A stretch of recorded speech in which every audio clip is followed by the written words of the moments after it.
Hello and welcome everyone. In this podcast we're going to focus on DNA replication in bacteria. The next podcast will focus on DNA replication in eukaryotes. The first thing we should look at is the typical chromosome in bacteria. Remember, it's double-stranded. It would form a double helix. I just didn't draw it in helical form, but it forms that double helix. And remember, we've talked before about how it has a single origin of replication. And what happens is, at that single origin of replication, a small opening appears. And I'm going to draw it like so.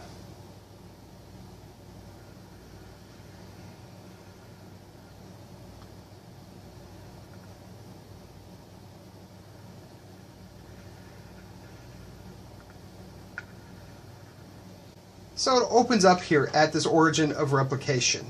And as it opens up here, new DNA is going to fill in along here. And then this opening expands more and more and more. All the while it's expanding, the new DNA is being laid down to a point when you get something that might look something similar to this.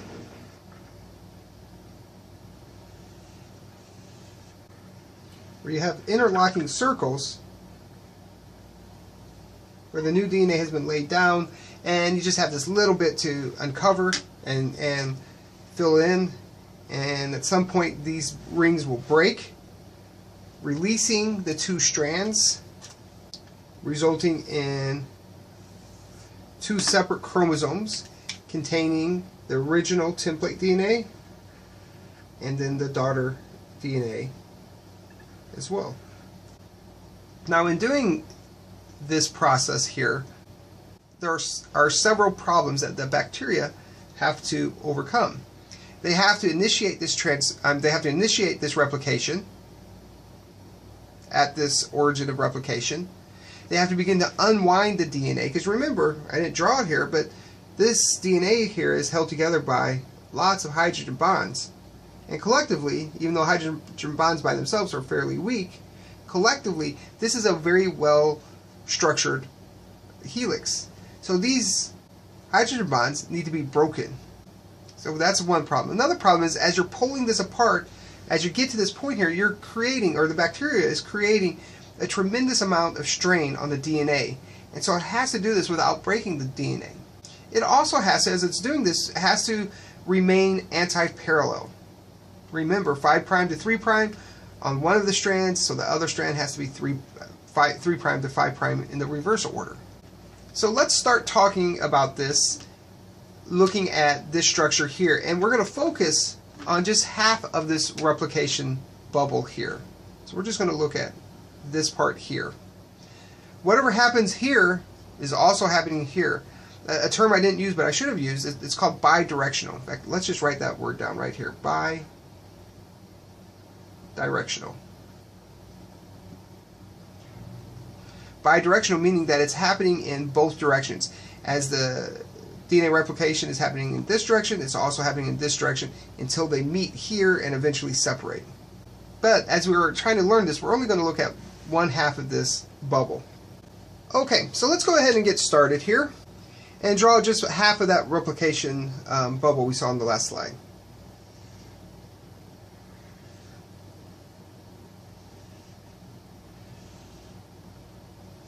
And we're not going to talk about the enzymes that are necessary to do all this quite yet. I'm going to just talk about the general process for right now. So let's begin by labeling our DNA. Let's call this one the 5' and this one the 3'. And since it's anti-parallel, we have to call this the 3' and this the 5'. I could have written in this 3' to 5' and 5' to 3'. That part doesn't matter, just as long as we maintain the rules of them being anti-parallel. I'm going to write something over here. Let's see, where should I write it at? Let's write it down on the bottom. DNA is always read during replication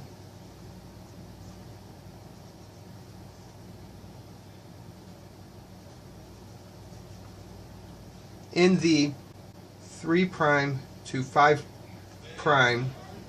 direction. It's going to read it going this way, or on the bottom strand, this way. Then DNA is synthesized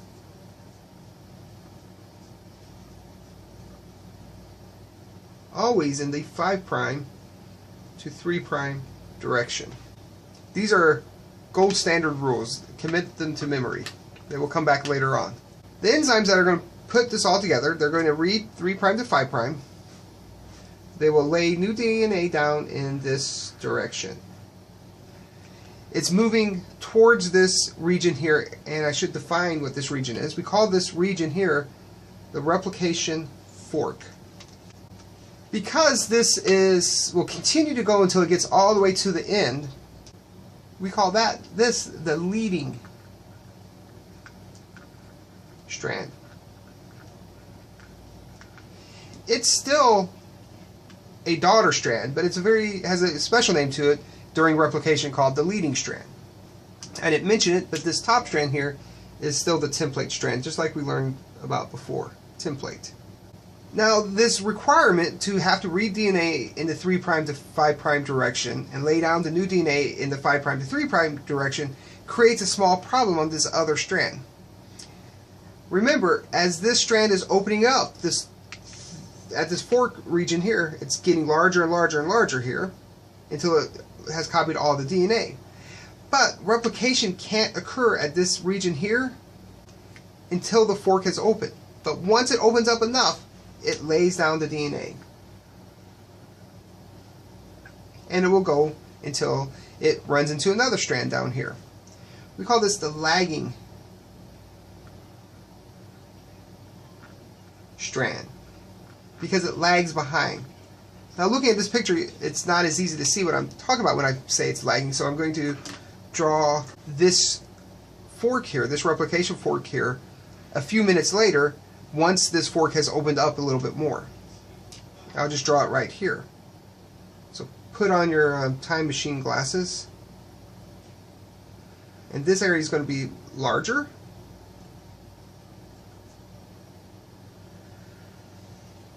Because time has moved on and this replication fork here has opened up more.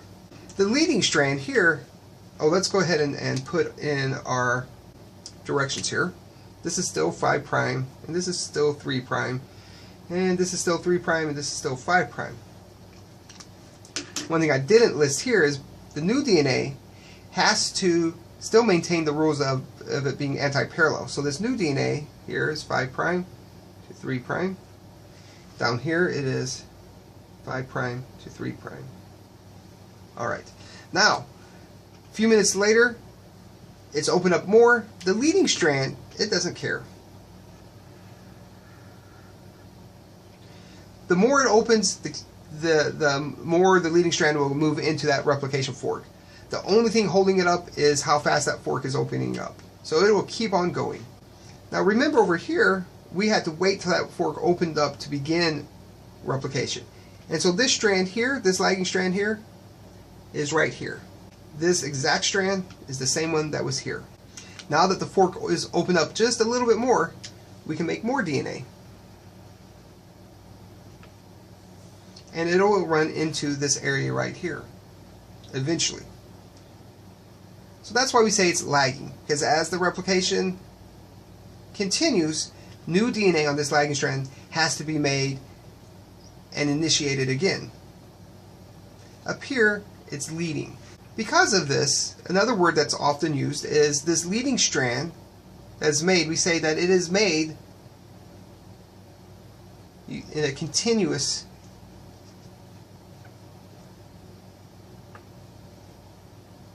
synthesis.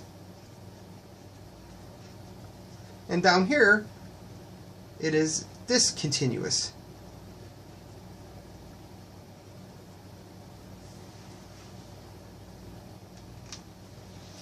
One more term to throw out at you here. The scientist that discovered this process here, of this discontinuous synthesis on the lagging strand, he noticed that there were these gaps right here that were produced. And we'll talk later about how these gaps are filled in, but for now, let's identify what these gaps are and give them a name so we can come back to them later. And their names are Okazaki fragments.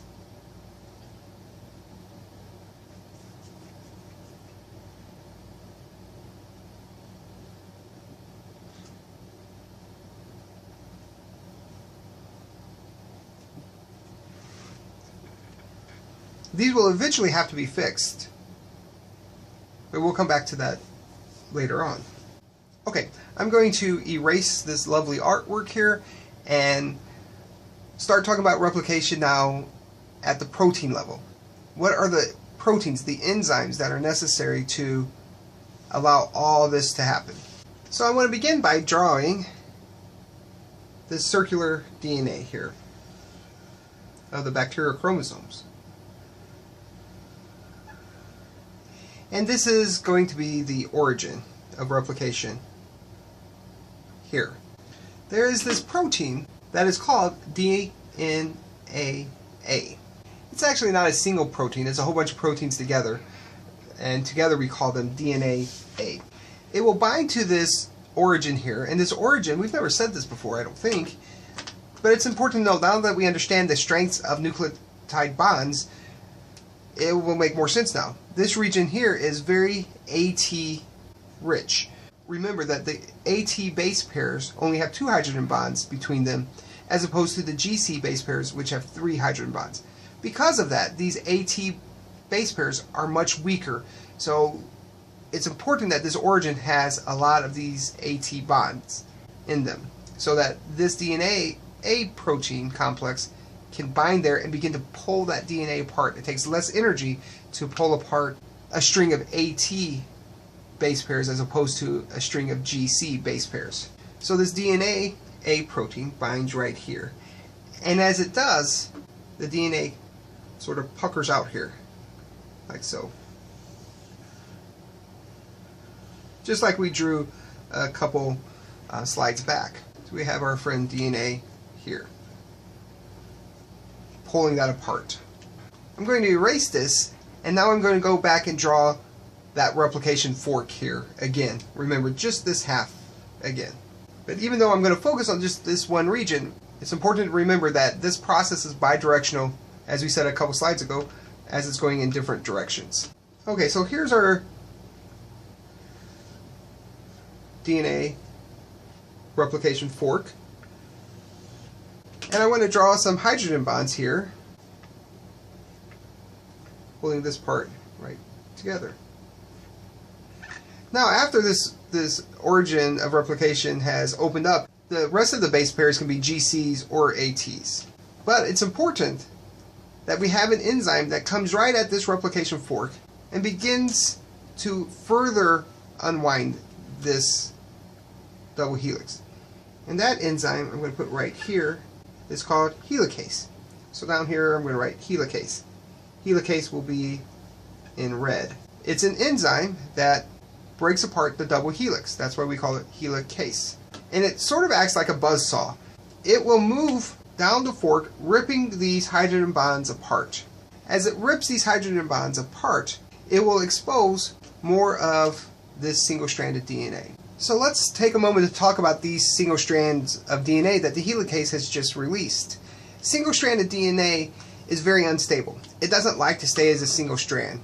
It likes to immediately fold upon itself to create a double-stranded DNA within the single strand here, or it likes to try to bind back together with its partner over here.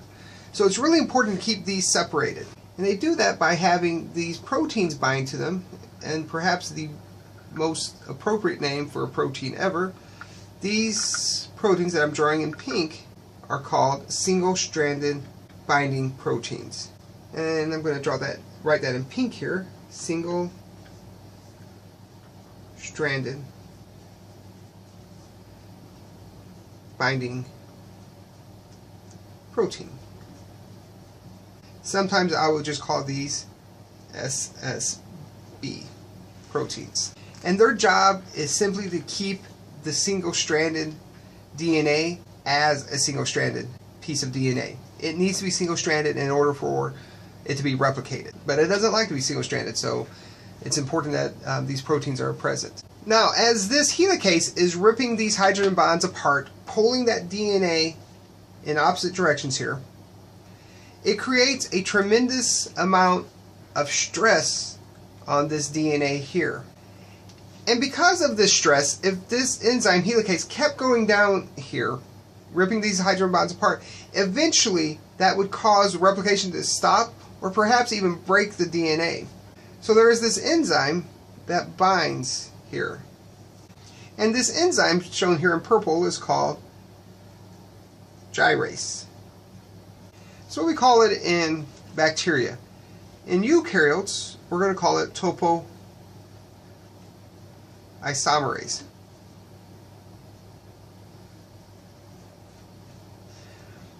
As you read more about this, you'll learn that there are lots of different isoforms of topoisomerases.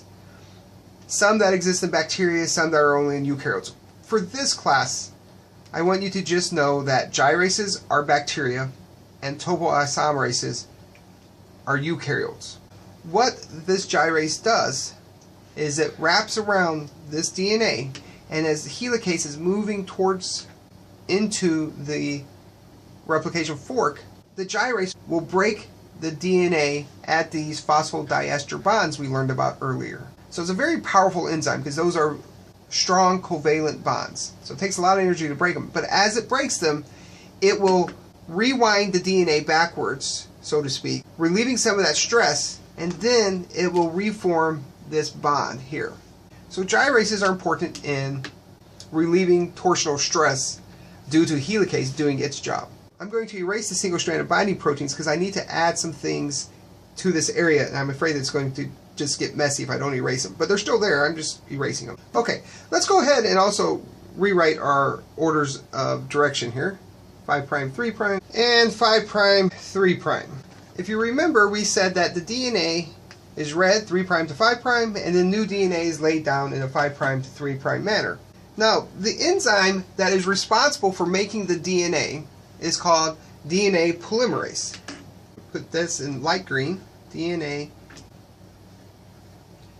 polymerase 3. And it's going to bind to the DNA at both of these places to make new daughter strand DNA, either leading or lagging strand, both of them. Now, DNA polymerase itself cannot just start making DNA. And I might as well write this here. It requires, this is very important, it requires that 3' hydroxyl group of the preceding nucleotide. Without that 3' hydroxyl group, it cannot lay down any new DNA. So I'm going to remove the DNA polymerase 3 right now. And because before it can bind, we need to have another enzyme in here. And that other enzyme is called primase. And I'm going to put that as orange. It's going to bind to DNA, say here.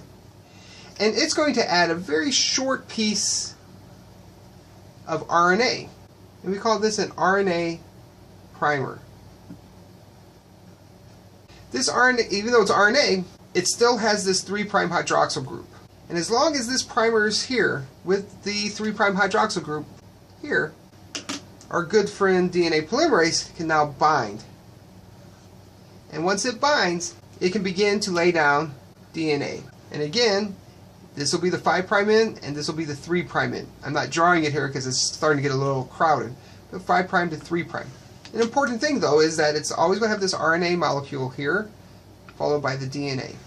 On the lagging strand, what you're going to end up with are several pieces of RNA primer, like so, the DNA extending out,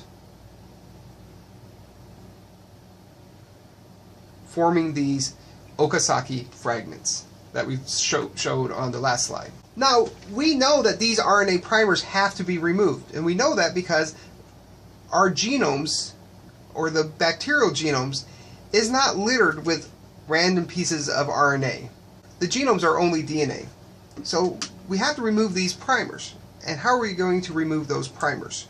We're going to remove these primers with an enzyme called DNA polymerase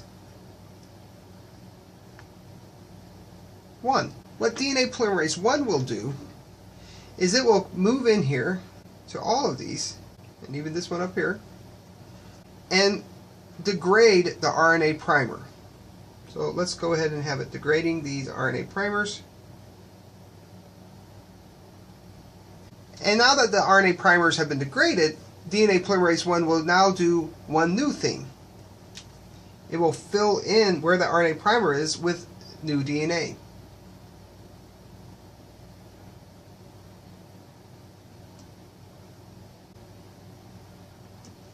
So we're almost done here.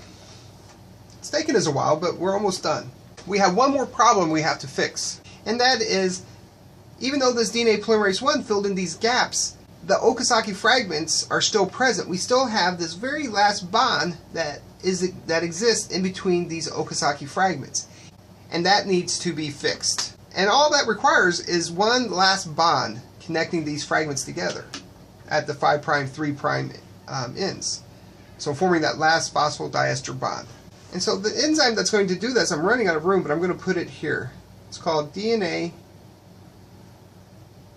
ligase. And it will come here and it will seal these gaps. It's not really a gap so much, it's just forming this one last bond. This only happens on the lagging strand, because that's the only place where there's Okazaki fragments. It does not occur on the leading strand up here. So I know this is fairly complicated, and there's a lot of enzymes here. I think the best thing to do is to draw this, maybe draw it multiple times, understanding where the enzymes are, when they come into play, and their roles. Another interesting game to play is to ask what happens if any of these given enzymes are mutated and are no longer functional. How does that affect replication? Hopefully we'll talk more about this in class, but when you look at the similarities and differences in DNA replication in bacteria and eukaryotes, these enzymes are similar, but there's sometimes enough of a difference where effective antibiotics can be designed so that those antibiotics only go after these. So think about how these enzymes function and what happens when they're gone. Okay, so let's summarize what you got from this podcast. You should know all the enzymes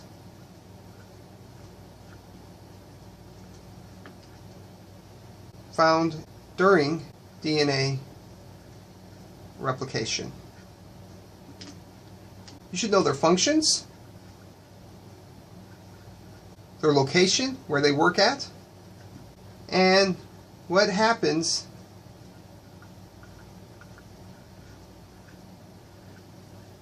when they don't work.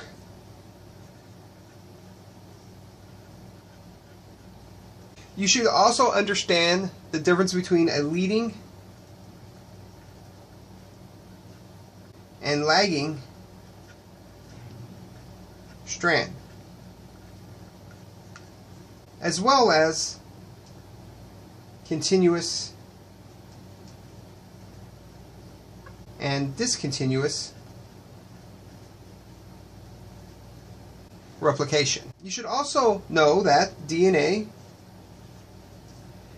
is red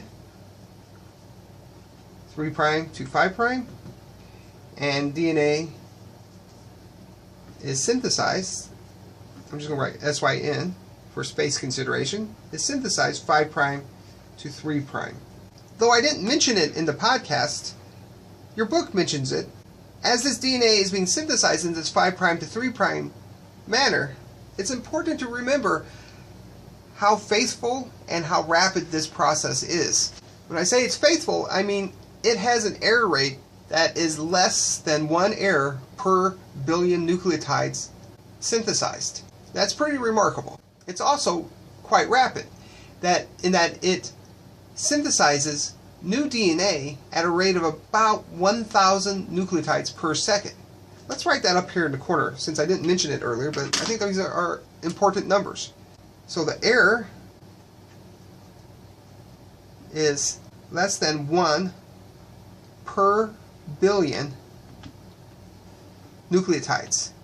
I'm just going to put NT for nucleotides. And it's rapid because it lays down DNA at 1,000 nucleotides per second. That's remarkable. These enzymes are super efficient. Alright, that's all I have for this podcast. If you have any questions, please let me know. If not, I'll see you in class. Bye.